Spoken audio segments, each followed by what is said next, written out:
Hello. Hello, police. Yeah, what's the problem, sir? We just drove down our farm track. Yeah. Go and feed our pheasants. We come across a Range Rover with 3 people in it. Yeah. It appears that they're dead. I don't know what's happening. Blood in the motor all over them.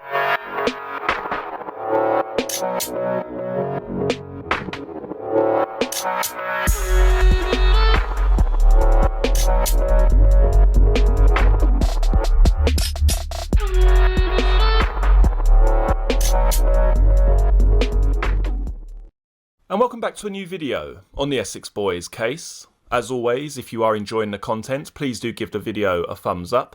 And if you're interested in the Essex Boys case, or simply true crime in general, don't forget to hit the subscribe button below.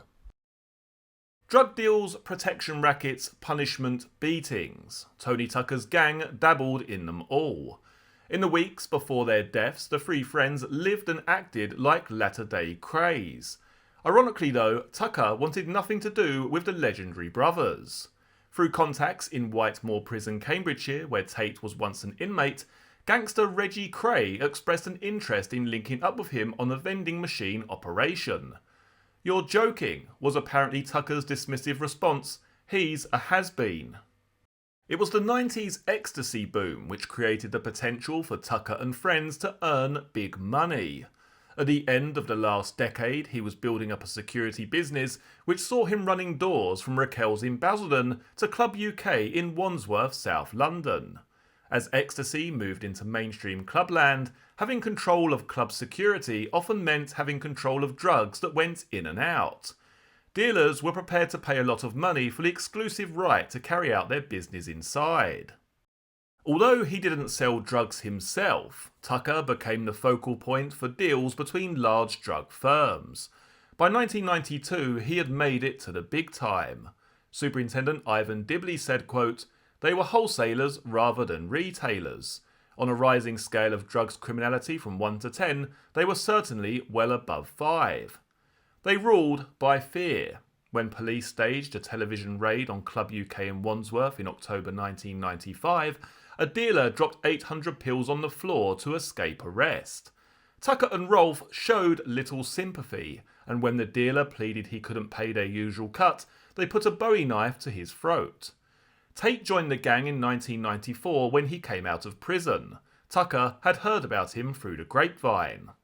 Superintendent Dibley said, quote, "I think they thought they were invincible, and that, in a funny sort of way, led to their downfall. If you live by the sword, you die by it." The following newspaper article is from the 12th of the 8th, 1996, with the headline, "Customs Blunder Sets Trio Free."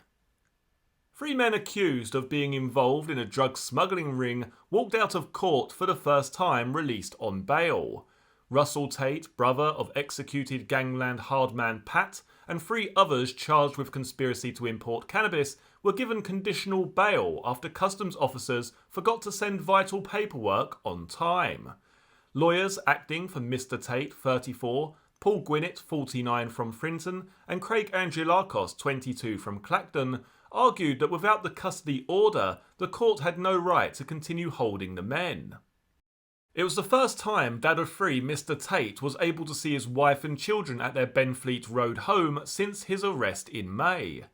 Friday's Southend Magistrates Court hearing was delayed for several hours as both legal teams prepared their cases. Magistrate Kevin Gray heard that 2 more men facing charges of the triple Rettendon murders and conspiring to smuggle cannabis resin could also be released because their lawyers had not yet been given all the prosecution's paperwork because of a broken photocopier. Michael Steele, 53 of Great Bentley, and Jack Womes, 35 of Brockford, Suffolk, are accused of killing Pat Tate, Tony Tucker and Craig Rolfe. Customs and Excise lawyer John Butcher told the court that customs officers wanted to question all the accused again, but saw his argument that the custody order was procedural crushed by the defence in a 40-minute legal fight. After the hearing, Mr. Butcher remained tight-lipped. He would only say that no further action would be taken to keep the men in custody until their trial. Speaking outside the heavily guarded Court 4, he said, quote, "We can appeal against this decision, but we have decided not to. That is all I can say." All the men have been told to live and sleep at their own homes, not to apply for travel documents, not to talk with each other, not to contact prosecution witnesses, and to attend their local police stations twice a day. Mr. Steele and Mr. Womes will remain in custody for the time being. A sixth man, Peter Corey, 44 from Clacton, also facing conspiracy charges, will also remain behind bars because he is accused of other drugs offences. They are all due to appear at Belmarsh Magistrates Court, Woolwich, on October 14th.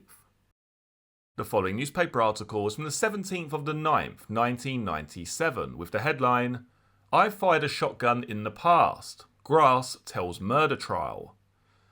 A supergrass at the centre of a triple gangland killing yesterday admitted he had fired a shotgun before.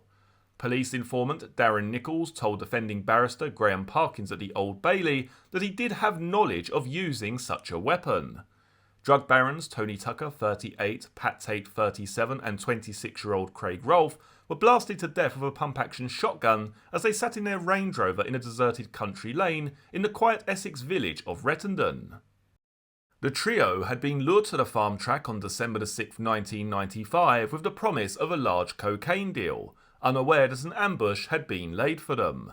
Tate of Basildon, Tucker of Fobbing and Rolfe of Krays had earlier been outraged by poor quality cannabis supplied by Michael Steele, who is jointly accused of the triple murders along with Jack Womes. Nichols is alleged to have driven the two men away from the murder scene. Under cross-examination from Mr. Parkins, Nichols admitted to the jury to firing a shotgun on an earlier occasion. Mr. Parkins asked Nichols if he had smelled anything unusual on the accused killer Jack Womes, like the smell of discharged shotgun when he got back into the getaway vehicle. Nichols replied, "I don't know what a discharged cartridge smells like." Mr. Parkins said, quote, "Have you ever fired a shotgun before, Mr. Nichols?" Nichols replied, "Yes, I have."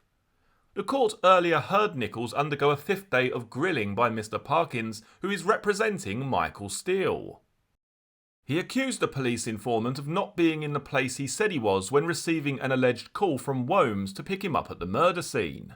Mr. Parkins asked Nichols, quote, "You didn't hear the noise that sounded like a number of shotgun cartridges going off?" Nichols replied, "No."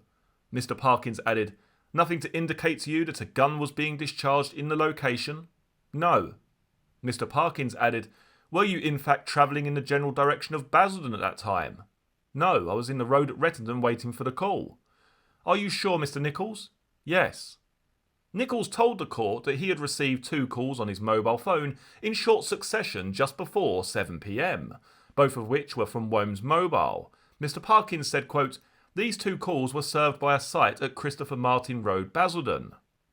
"I ask again, were you in fact not where you claim to be, not in Meadow Road, but driving from the scene in the general direction of Basildon?" Nichols replied, "No, I was in Meadow Road." Mr. Parkins had earlier accused Nichols of playing a part in the murders. He said, quote, "Were you in reality that night part of a meeting with Patrick Tate?" Nichols replied, "No." Womes and Steele also denied charges of conspiracy to import cannabis.